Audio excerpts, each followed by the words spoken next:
Ah, yes.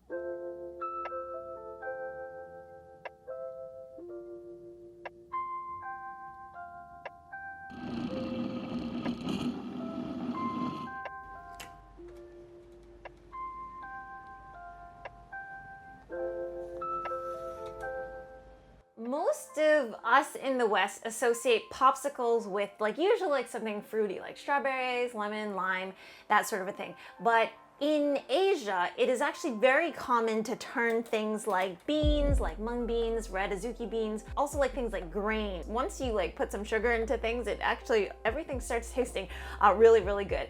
So I actually haven't had green mung bean popsicles in a really, really long time. They used to be my favorite, but usually in grocery stores, the ones that they end up selling, they're always made with milk. And you'll be so surprised when you mix beans with, something creamy like soy milk.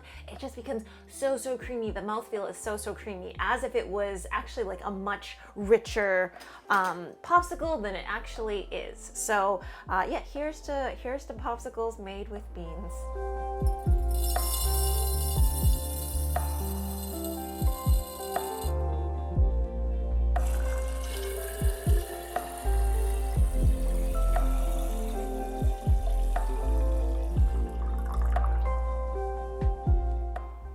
So I'm starting off with 3/4 cups of dried mung beans that I'm going to soak in water for a couple of hours. It just helps get it a little bit softer after you cook it. So I'm going to drain everything out and then put in 1.5 cups of water and just cook that. So I cooked it in a rice cooker, but you can actually cook it over a stove for right around 30 minutes.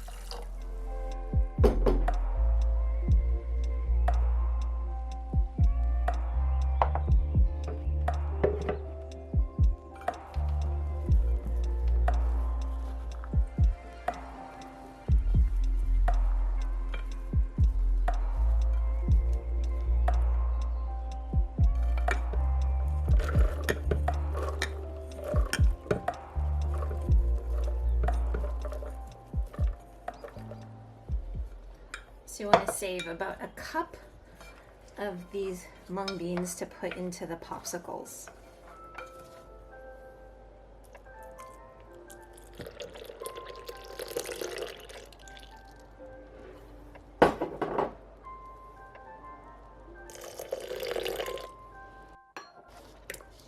So traditionally with Chinese mung bean popsicles, it's usually only made with water. So we made it kind of rich by adding in a little bit of soy milk. And then instead of just your normal, sugar, I opted to do it with dates. It's going to be entirely kind of whole food, plant-based, better for you, and it actually tastes really good with dates. But because of that, the mixture is actually going to be a lot thicker than your normal popsicle mix. So feel free, if you have a really thick mixture, to just water it down a little bit with either some water or a little bit more of your plant-based milk.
Obviously, I've been on a little bit of a kitchen equipment shopping spree.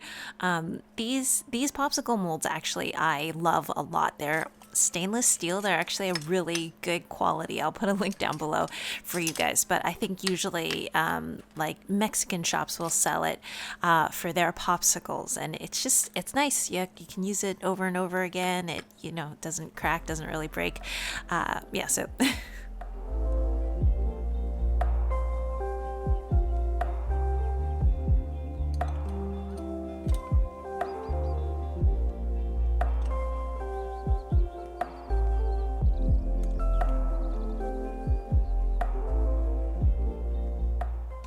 So now you just want to stick this into the freezer. I'd say at least 6 hours, but probably overnight. It's going to be a lot better.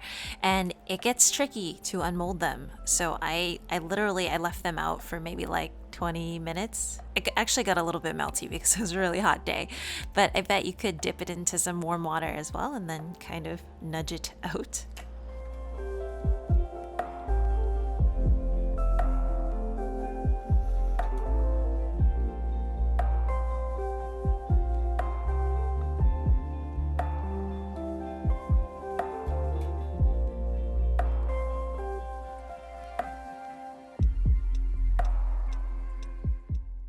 I saw a blogger called Betty Lou style her popsicles like this, and it was absolutely gorgeous on this black backdrop as well.